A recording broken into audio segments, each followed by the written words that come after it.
Manna and Quail. The whole Israelite community set out from Elim and came to the desert of Sin, which is between Elim and Sinai, on the 15th day of the second month after they had come out of Egypt. In the desert the whole community grumbled against Moses and Aaron. The Israelites said to them, "If only we had died by the Lord's hand in Egypt.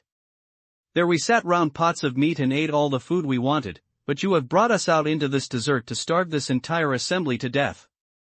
Then the Lord said to Moses, "I will rain down bread from heaven for you.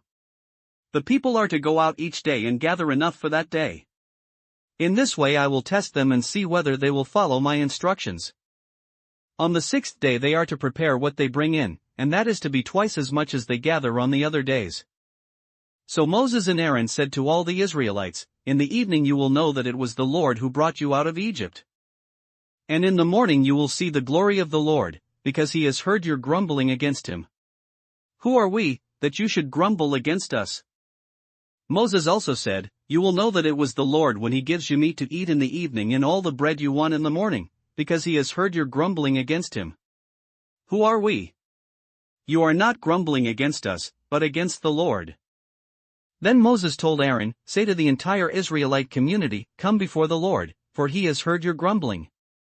While Aaron was speaking to the whole Israelite community, they looked towards the desert, and there was the glory of the Lord appearing in the cloud.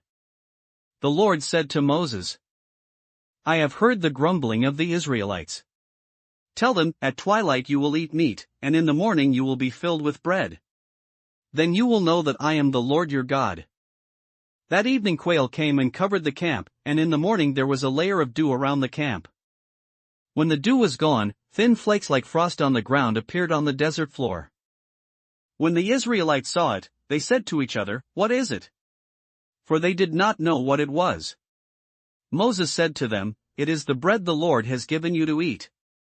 This is what the Lord has commanded, each one is to gather as much as he needs. Take an omer for each person you have in your tent." The Israelites did as they were told, some gathered much, some little. And when they measured it by the omer, he who gathered much did not have too much, and he who gathered little did not have too little. Each one gathered as much as he needed. Then Moses said to them, "No one is to keep any of it until morning."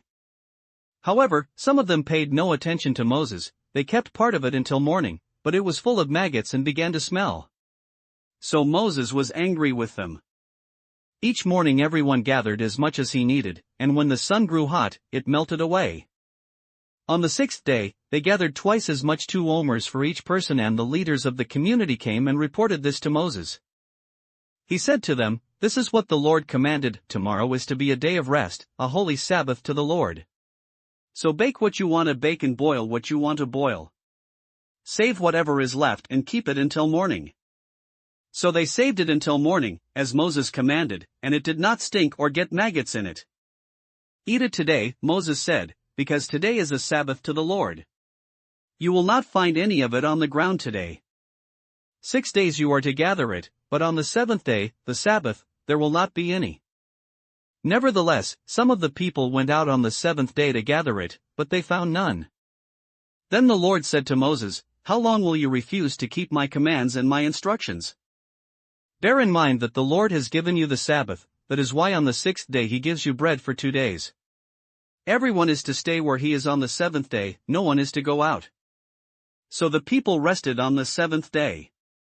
The people of Israel called the bread manna. It was white like coriander seed and tasted like wafers made with honey. Moses said, "This is what the Lord has commanded, take an omer of manna and keep it for the generations to come, so they can see the bread I gave you to eat in the desert when I brought you out of Egypt." So Moses said to Aaron, "Take a jar and put an omer of manna in it. Then place it before the Lord to be kept for the generations to come." As the Lord commanded Moses, Aaron put the manna in front of the testimony, that it might be kept. The Israelites ate manna for 40 years, until they came to a land that was settled. They ate manna until they reached the border of Canaan. An omer is 1/10 of an ephah.